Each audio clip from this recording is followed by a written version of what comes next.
Welcome back to the show, everyone. Dana and I had a moment to just take a breath after. Yeah. Sounded so fake. Yeah.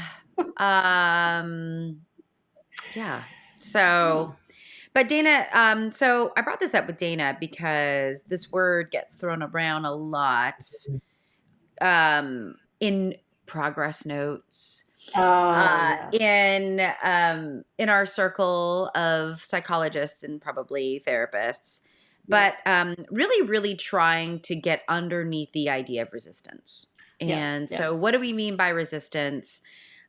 You'll hear therapists or psychologists, even physicians or whatever, that this patient, this client is just resistant, meaning they are not participating or engaged or responding in the way we might want them to in therapy. Yes, sir. Right?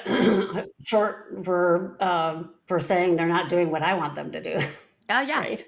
Yeah.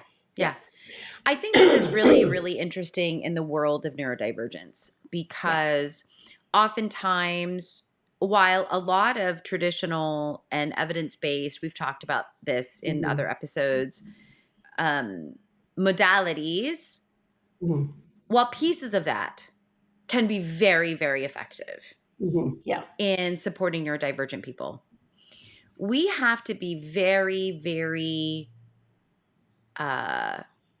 individualized, I feel like, in what tools, therapeutic tools we use and in what degree we use them. Because things like, for example, I'll give an example. I love DBT as a model. It is a highly comprehensive model that's very focused on skill building, from both the emotional regulation and the distress tolerance side of things. I really love that there's like individual work, group work, and then there's on-demand coaching to use your skills. I love all of that. Like, it's a beautiful, very comprehensive top to bottom, bottom to top kind of with the right person. With the right person. You have to be ready. In many ways, or want to do DBT at those levels. That doesn't mean that some of the things that DBT teaches, which, by the way, it's not necessarily anything new, but it is a system that is packaging a lot of things that we understand and a lot of things that we use outside, whether that's in a CBT situation, whether that's in an Adlerian situation, dynamic, psychodynamic situation, like whatever. We understand that they've packaged that all together, right? In one place and really created acronyms and their own bespoke kind of things. Right.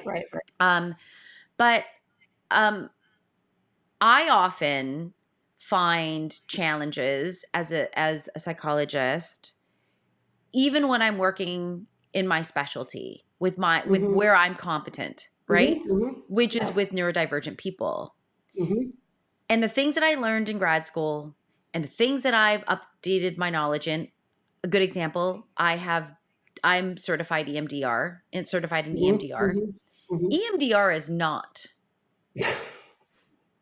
effective for some of my clients, even though they have trauma, complex trauma, even though their nervous systems are off the charts, like, it's not effective because I can't get into the language system. Like I can remember my therapist first getting trained in that and then trying it on me. And, I had my eyes closed and I was like, are you kidding me? And then I just started laughing. And then I opened my eyes and looked at her and she was laughing. She's like, well, clearly that's not going to work for you. and she didn't mean that in a mean way. It was just like but that's true for anything. Yeah. Not every technique or modality or whatever is going to work for everybody. And the roots of the word resistance in our field go way back. Go back to Freudian therapy, right? And if you think about what that was based on, it was all white dudes, saying that this is the way it is, and I'm the doctor, and this woman is hysterical. The women were all hysterical. Uh, and if you're not doing what I'm telling you to do, it must be resistance. It couldn't be that I'm doing anything wrong. It's that you're being defiant, Yeah. oppositional. We use that oppositional, defiant, disorder, what all those terms that we have. Um, that comes out of that colonized model, or I'm the expert and you're the patient. It's for me to do something, and it's starting to change now in other fields too. Newer physicians, newer doctors are learning that sometimes patients come to you having done a fair amount of research, and they may have some good things to give you. Whereas 10, 15 years ago, a doctor would be like, I don't want to hear that stuff. I know what's going on. Or this test came back normal, so it can't be that. And that we have those same roots in psychology, right? In clinical psychology. But that idea of they're resisting has stayed pervasive depending on the professionals you're talking to and what their theoretical orientation is or what their stance is. I was taught at the Adler School that resistance. First, I have to get it out. I have to do this moment of I have to get it out. Locutus saying resistance is futile. Little Star Trekker. Beautiful. I had to get it out. It's okay. So resistance necessary. is futile in terms of that model. Like if the person who's trying to get you to do something is so dominating, aka the Borg, resistance is futile. It's not going to work. If you have somebody like I was trained, that a resistance is a sign that something isn't working. It might be that your relationship with that person isn't a good one. It may be that you haven't had enough time for that, and maybe they need a referral. Maybe the personalities aren't hitting each other well. But we were trained that resistance isn't the client pushing back in a pathological way. We were told this is the responsibility of the therapist to figure out why, right? To continue to dig under. And, the techniques I was taught was just to be straightforward about it. It seems like you're resisting this or digging into this. And I don't mean that in a judgmental way. I mean, what's going on that you might need to dig your heels in? Yeah. And 9 times out of 10, people are saying, I'm afraid, or I don't know what's going to happen, or I've done my life this one way for such a long time that if I change it, I don't know what's going to happen. It's usually a lot of the fear of the unknown, or I don't trust you, or I don't trust myself, or all those things that come with it. And now we've got something to kind of work with, right? If someone says, I don't trust myself to do this, or I just have this overwhelming fear because I don't know what's going to happen. Now we can back up and say, let's imagine all the little tiny steps to get there and what might happen, and give you that roadmap for it, and then do like that resource installation that we've talked about, so that when you do finally take that step, you can handle the inevitable fear that comes up, right? I have a friend of mine on TikTok, a creator named Lisa, and she's getting divorced, and she just this last weekend moved into her own apartment. And I love what she's doing on TikTok because she's talking about these are all the things she wanted. She was excited about the move, and now that she's there, she's kind of freaking out, right? She's been crying a lot. She's feeling she's autistic, so a lot of change things. Did I do the right thing? A lot of doubting, this kind of stuff. And she's talking that out in a way that's really good because it isn't realistic to go through something like that with all the support in the world and then have this massive change, move to a new apartment, be getting divorced, and not have any fear. And anybody that would tell me everything's great, I'm not afraid at all, I'd be like, you're full of crap, right? Something's got to be in there. So that sense of course you're going to be afraid. How can we hold your hand or have you tolerate the fear that you need to get through to do it, right? I can remember in my own therapy for over a year, my therapist was trained in doing bioenergetics and body work, and we didn't do any of that for over a year. And I grew up with a mom that was in body work, so I had an idea of what went into it and all this kind of stuff. But for me, I'm like, this is really scary. And then one day I'm like, all right, I'm just going to jump in. But that was after a year of asking a lot of questions and really fundamentally trusting her that whatever happened, she wasn't going to hurt me. And I was going to come back, Wasn't going to go down some rabbit hole that I could never get out of again, even though I still sort of thought that. Then I get one of those things under my belt, like, okay, that was really hard. That totally sucked, but I do feel a little bit better. Let's do this again, right? So that sense of resistance when you hear someone say that and they're doing it in kind of a judgy way, what else is going on? I'll see people talk about little kids in parenting in this regard. Oh, they're just resistant. They're just causing a fuss for a fuss sake, or they're just having a tantrum for tantrum's sake. I don't have kids. I've never worked long term with kids, but we were taught these basic tenets in Adler was all about the systems that you move in. And he talked about what are the goals of misbehavior. By goals, meaning like what is the payoff for that child in resisting, right? And then you had to figure out one of these four things that the kid probably wanted. One was attention, one was control, and I don't even remember what the other two were. But if it's about attention, they're getting all your attention. If they're laying on the floor in the middle of Home Depot throwing a fit, they're getting all your attention. So if you're giving them your attention, they're getting their needs met. Why would they stop, right? If their goal is to have control, that might also be a case in that they're in control. They're totally, your life is all about trying to get them out of Home Depot without people arresting you for child abuse, right? What do you do, right? Dragging the kid out of the store and trying to figure out, get into the child's mind of what do they want? Why are they doing this, right? Mm-hmm. And the idea is twofold. You can either meet their needs if you figure that out, or you can say, oh, if you're having a need for control, maybe you don't feel in control in so many different ways. And so those would be parenting groups that we would say, how are there ways you could give your kid more sense of efficacy, more sense of choice, right? Yeah. Oh, well, I'm a parent that they don't get to pick anything. They don't even get to pick what they have for dinner. And well, no wonder they're feeling like they have no control. Things like my parents, I'm sure they didn't do this Consciously.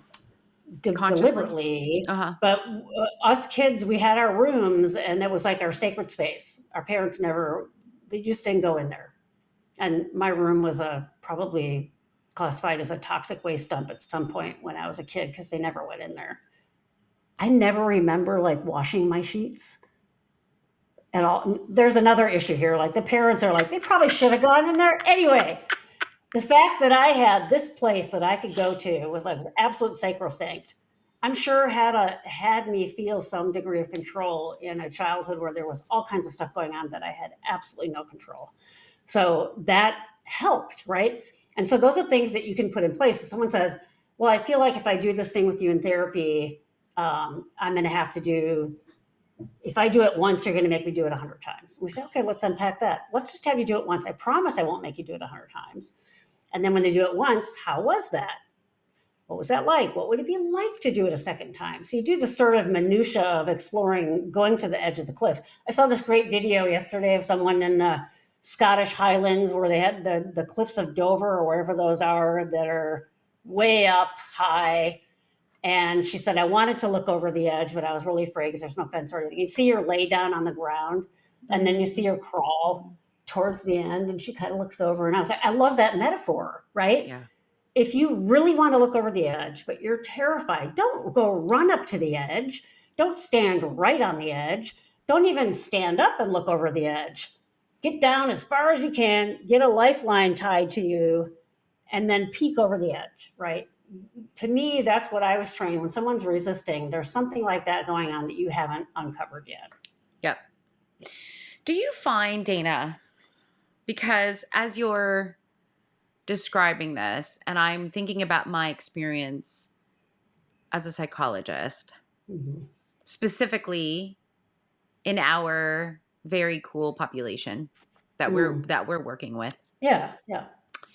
I find that pacing and load, meaning how much and how fast things are going, tend to be some of the bigger levers that I pull and adjust in therapy. Because when I move too quickly, too fast, too much, which my clients tend to be very sensitive to pressure. Yeah. this is where I see quote unquote resistance, right? Where Yeah, I right, right. see a complete like withdrawal or a backup or a Mhm, shutdown. mhm, mhm, And so really trying to work together with that client to understand how fast, how mhm, much, establishing communication about mhm. that because I'm not in their head, and so Yeah, I can't be the one that's solely responsible to pace and track. right. Right, I need their help to understand, like to Yeah, give me the yeah. lines to calibrate, right? But I find that a lot of times, and that where I think a lot of neurodivergent clients come out or quote unquote will be referred out of people's practices Mhm. is because a lot of psychologists and therapists are not used to the pacing. It's It's too can be slow, really slow. Yeah. like Yeah. too and I mean Yeah. slow.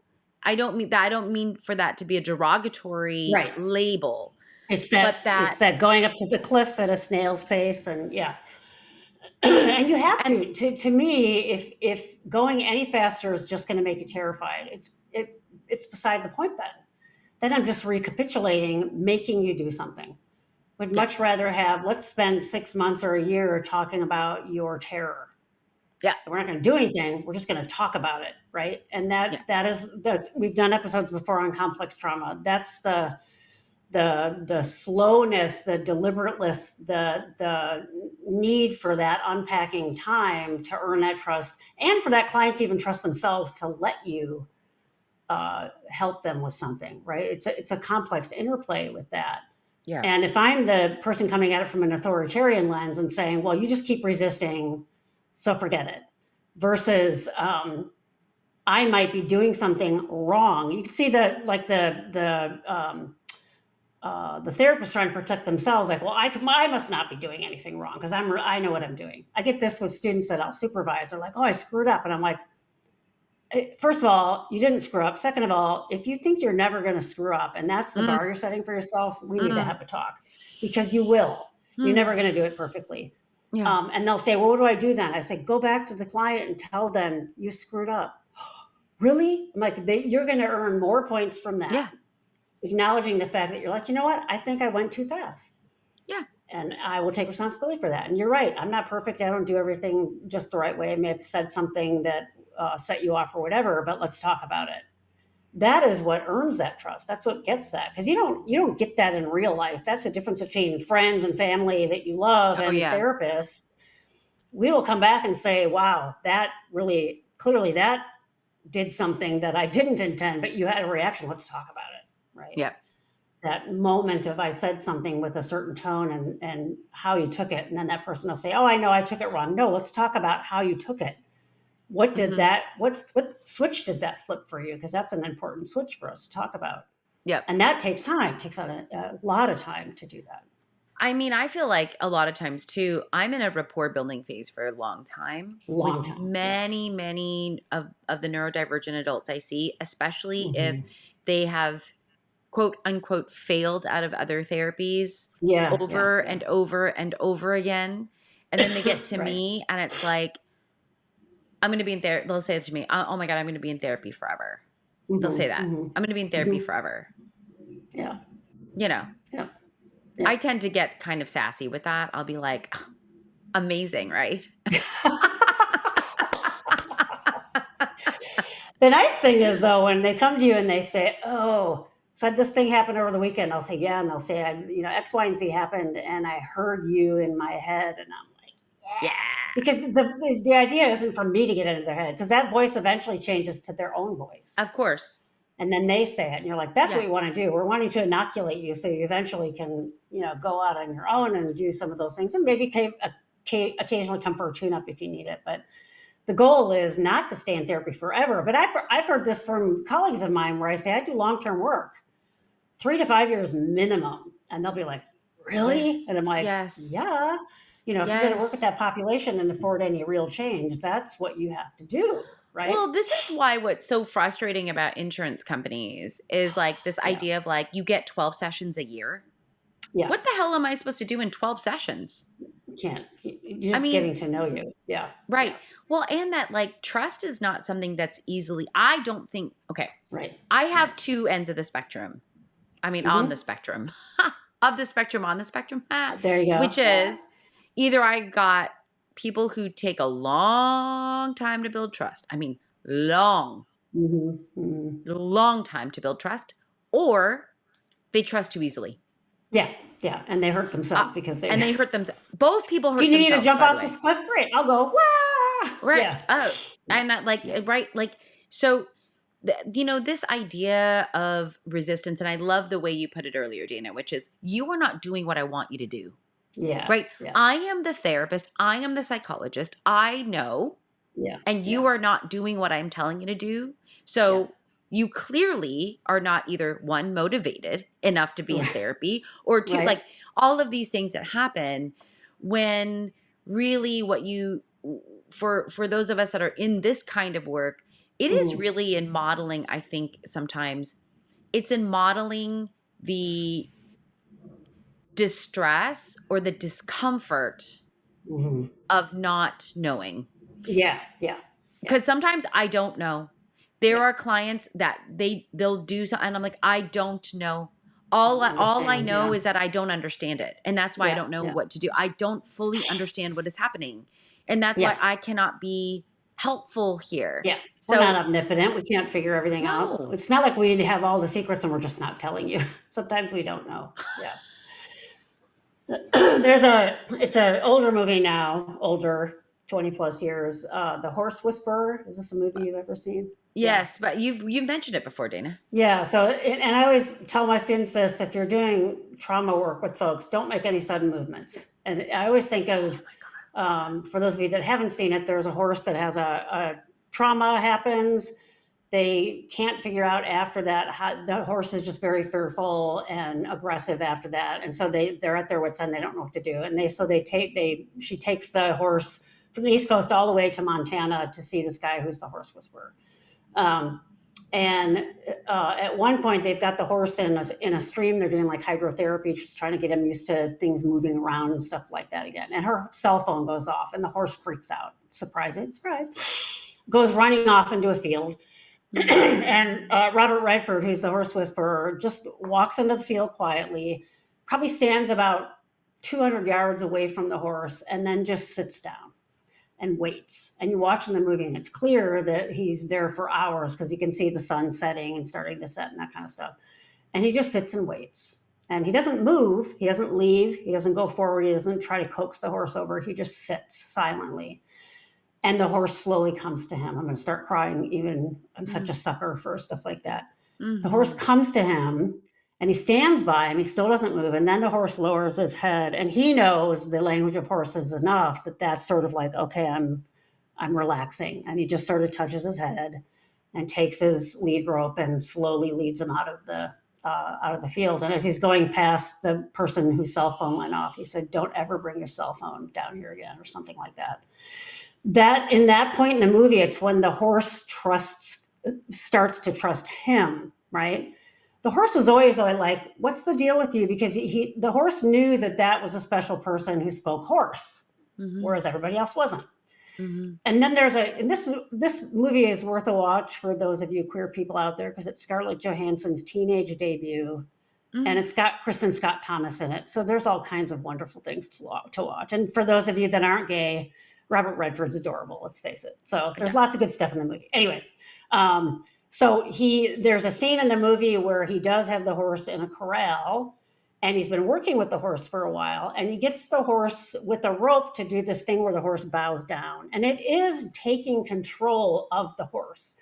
It's a vulnerable position for him to pull one of the front legs out from under the horse with the rope slowly and get the horse to like stretch down to where the horse's belly's on the ground. And when you're watching this, it seems like he's dominating and hurting the horse, because the little girl whose horse it is and the owner, the little girl's mom, are having a hard time watching it because they think he's being mean to the horse. But he's actually just asking the horse to trust him because he's going slow. He's done all this work leading up to them, and the horse finally does that. And then he has Scarlett Johansson's, the little girl's character, come into the ring and get on him. And she have Kleenex ready for that scene. I don't want to tell you what happens, but it's just this beautiful moment of he gets it. He's the horse whisperer because he aligns with the language of the horses that everybody else has given up on, right? Yeah. He finds a way to earn the trust, right? And that's what we do in therapy. If I've got a client that's run off, I need to sit in that field for hours and let them come back. And there's ways, we can talk, right? Horses can't talk. I can say to them, oh my God, yeah, that was hard. I'm sorry, whatever. Please come back. I'm here when you're ready, all that kind of stuff. But those kinds of things, it gives you an idea of the nuance of little things that can happen in trauma work that can really create problems and have you not trust. Realizing that the therapist is also human. I did this with my own therapist. I'm like, well, that one time when you looked at me and your lip was a certain way, and she's like, oh my God. And I'm like, but I noticed that. I thought you were mad at me. No, I wasn't mad at you. And 8 million times of that, where she's like, yes, I understand. That meant something in your house growing up. It doesn't. I wasn't mad at you. And then me slowly starting to realize, oh, okay. What I was trained before isn't true, and I can trust this person. And that takes a very long period of time. So be gentle on yourself as well if you're the client doing this work. It's just really, really hard work. Really hard work. Yeah. Dana, I love no sudden movement. Mm-hmm. What a beautiful summary. Yeah. Because I've said this in the work that I do. I'll say like no surprises. Yeah. Same thing. Right. Same idea. Mm-hmm. When things are so precarious and you're in this position where everything feels precarious and dangerous, those sudden movements, those surprises, those changes to the schedule, changes to routine, changes. We've talked about this in other episodes in regards to when people look quote unquote rigid. Yeah. And there's another we've word. given this is like this is kind of like an episode that is akin to that, right? The idea of like, let's reframe this. The idea too for ADHDers, it's like they're lazy. It's like no. Yeah. It's they have a difficult time initiating action. That's what's happening there. So it's the same concept, right? Yep. What is like really happening for people? And the idea of resistance, which I see all over notes. Oh God. Yeah. I see all over documentation. I see it from schools. I see it from medical Oh people. God. Yeah. I in see the it from school speech system people, from especially. OT people. I see it for all over the place. It's like, why is this person not coming to the work in the way that you see it? What does that mean? And if that person can help you solve that problem, because I was sharing this with Dana earlier and off air, this idea of like, when your client comes to you and they go out of their way to come to your session and they're on time to session and then they don't want to utilize the session. Yeah. They're They just don't frozen. Yeah. want to talk about the difficult things in session. Yeah. And To me, I'd be like, it's awesome that you got here and you're here. That's what I say. Yeah. I literally am the Robert Redford's. Well, I'm not Robert Redford, but I am sitting in the field waiting. Yeah, exactly. Right. And I just try to like, just keep reinforcing there deep down. There. This is all like, this is what you want. Yeah. Okay. You've just come through LA traffic, like traffic stinks here in Southern California, right? You've come in traffic early in the morning to be here. And it's like, if all you can do is talk about something that you're interested in and it's too hard to talk about the difficult stuff, let's honor it. Let's honor it. And then you will move. And then you will, and we need to trust the process of this. But 3 years later, we may,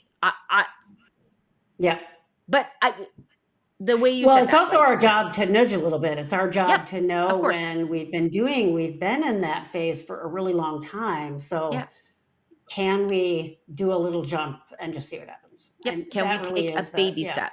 Yeah, exactly. Can we take a baby step in that, like that?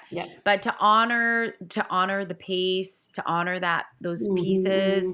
Maybe you could be doing all the right things as a therapist and a psychologist, but the client is not ready for that yet. Can we Right. honor that space? Meeting your client where they are truly. Yeah. Yeah. So It's a whenever I see luxury for sure. it's a Yeah. luxury. Yeah. Yeah. It's a real luxury. Therapy can be a real Yeah. luxury in that Yeah. sense. But anyway. Yeah. All Yeah. right, everyone. I don't know. I don't like, has anything gotten, I guess, ignited for you in your thinking as we talk about or we reframe resistance? Yeah. Yep. What's been your experience with being called resistant? I'm curious if Yeah. Or you're. what have you noticed in yourself when you've been Yeah, resistant? Why is that? yeah. Yeah. What Yeah. there's what there's also that thing where there's also that phrase, Dana. But this is more of a personal thing versus like Hmm. a therapy thing, which is what you resist persists. Yeah. That's And true. that's an Nothing interesting changes if thing. nothing changes. And there's a lot of those Right. things. Yeah. Right. Yep. Right. Yeah. All right, everyone. We will catch you in the next episode. Be good to you and to others. Dana, any last words? I got nothing. Don't ask me that. I don't want to talk about that. Can we just log off now? Can we just stop? Why am I even here? Bye. Bye.